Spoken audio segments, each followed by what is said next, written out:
you had said you expect 50% haircut for gold and silver, but for that kind of correction, we would have to see people's faith in US dollar return. Can you explain? Absolutely. So, one, they're going to buy the treasuries back. There's going to be huge amounts of demand for treasuries because of the stablecoin. And second to that, we've already heard Judy Sheldon talk about the 50-year gold-backed bond this year that they're going to be rolling out on July 4th. They talked about, Rosie Rios was in New York for the ball drop and talked about the lights.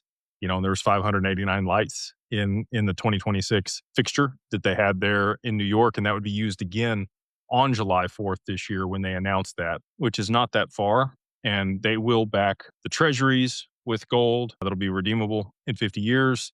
And I think that will reinstill confidence. We have way more than enough gold, I can tell you that, here in the US to be able to back the currency. And they have oil and they have XRP, which I think will be the three assets that people use to back their currency. I think that they'll all move to a tier one status, and gold and oil will be pegged at a certain ratio, and that'll be the peg that holds everything else together. I do think that, there'll be a level playing field.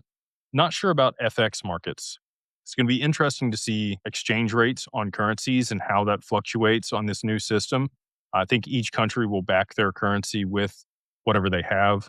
Canada doesn't have any gold unless they, do like out of the ground. They're able to tokenize what they have in the ground, which is possible. And imagine that, like, how much more GDP and value would there be if all of that value was extracted out of the ground and brought forth for them to be able to use it to back their currency with? That increases total global GDP significantly. That value currently sits dormant and illiquid, and that would make it liquid. So I do think that it'll be fine. I think that they'll restore faith in currencies. I do think we're in for some volatility between now and then. But, to your point here, gold and silver, I do think we'll see massive drops